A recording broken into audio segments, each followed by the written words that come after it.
What it is, what it ain't. Don't it stink? What it do? Dry Humpin', episode 18. You know how we do. We get in, we get out, we talk about what's happening. So we're going to do that right now. Don't know the title of this episode yet, so I can't give it to you. We'll figure that out on the back end. First things first this week, rest in peace to Mr. Michael K. Williams, the actor that most people know from The Wire.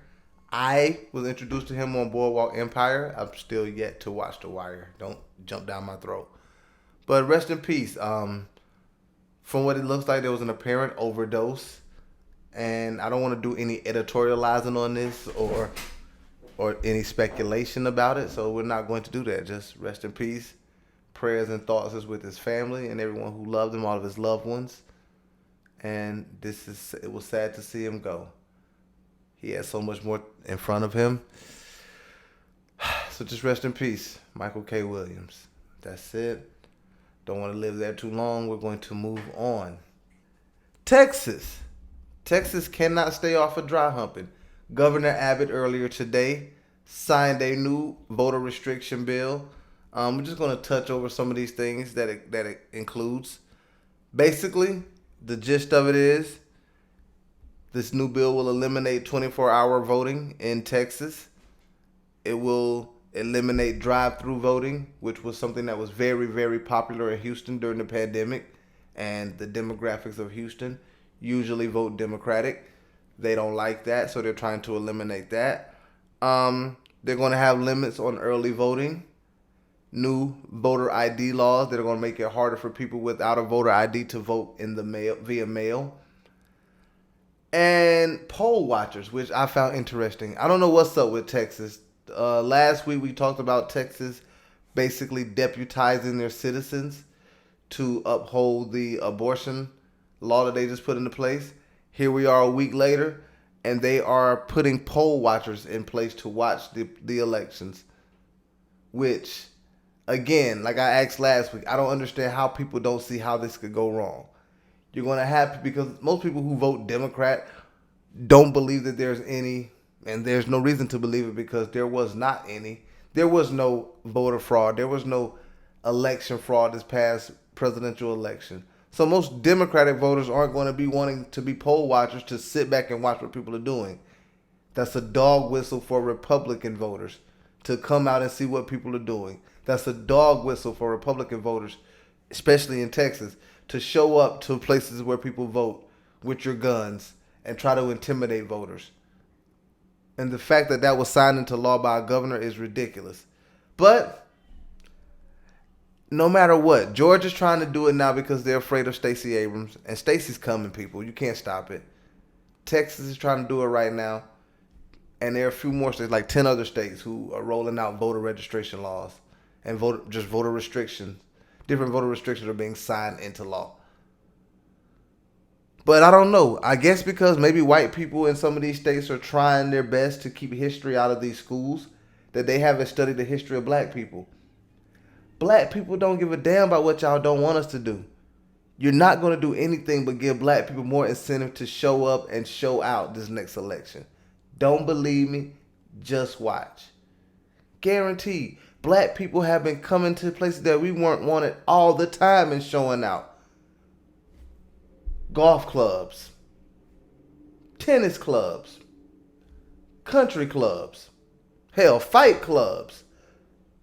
We've been showing up debate teams.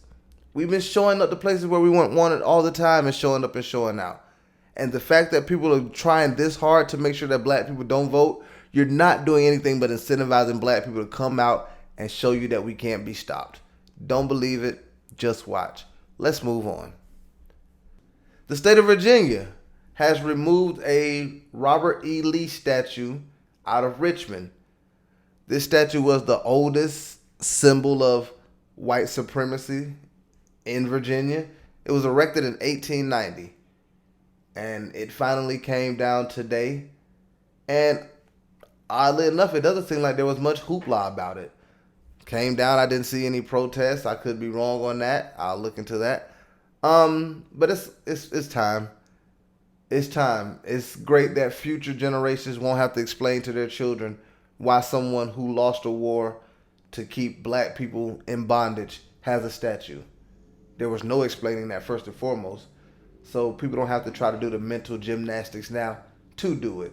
And for those who agree with the statue, there's one less sign for you to go praise and let black people know how you really feel about us. So that's good. That statue's gone, and we're going to move on. Going quick tonight, baby. Dry humping. We in and out. Former Glenn County District Attorney. Glenn County is a county in Georgia where Ahmaud Aubrey was killed. The former district attorney in his case, Jackie Johnson, has turned herself in today to authorities on charges of misconduct in the Ahmaud Aubrey case. It has been determined that she used her position as district attorney to basically not punish Ahmaud Aubrey's killers, to make sure that those guys went unpunished for their actions. So, not only did she lose her job behind that, she's also now been arrested for that. We'll see how that turns out. That is another victory in the Ahmaud Aubrey case because, wow, the fact that someone tried to cover that up is ridiculous. Also in Ahmaud Aubrey news, we didn't touch on this last week and I meant to. It has also been determined that his past run-ins with police officers, his past situations with police officers cannot be used against him in his court. So the defense for his murderers cannot bring up the fact that maybe he had a shoplifting charge or he's had other run-ins with police officers. Because like the judge said, those facts are irrelevant to his murder case. So kudos to the judge for doing the right thing. And let's pray and hope we get justice for Ahmaud here real soon. Let's move on. Thank God I'm not in college. There's a story in the New York Times today by Amelia Nierenberg, and I hope I'm saying her name right. And I read through it briefly, but it's basically just the tug of war going on college campuses between students and professors about masks.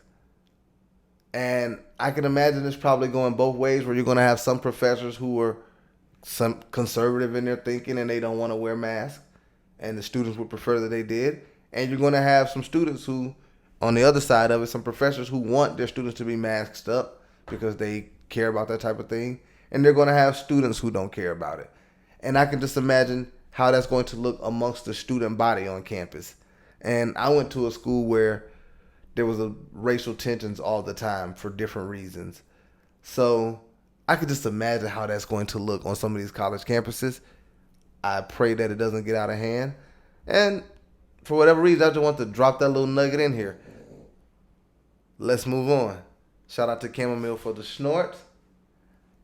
3 Vermont state troopers are currently under criminal investigation for using and presenting fake COVID-19 vaccination cards. And let me tell you right now, if it's 3 state troopers in Vermont who are under investigation, that means 60% of the state troopers in Vermont right now are under investigation. And if Vermont is investigating 60% of their state troopers for fake COVID cards, then people, it's time to give up on the fake COVID vaccine cards. The jig is up. I've seen some of these fake cards, they got misspelled words. Come on, people. Come on. I'm not going to preach about going to get the vaccine on this episode. That's on every other episode before this one. But go get vaccinated! Sorry about that. And speaking of investigations, the Federal Trade Commission. I have no idea what the Federal Trade Commission does. I'm going to be honest with you. I have no idea. Maybe they're the reason that Chris Paul was not allowed to go to the Lakers about 10 years ago. I don't know. Whatever the Federal Trade Commission does, they are currently investigating McDonald's for the broken or not working McFlurry machines. And I say to that, about damn time that somebody got on this. It is ridiculous. People get in their cars. People sit at home, smoke weed.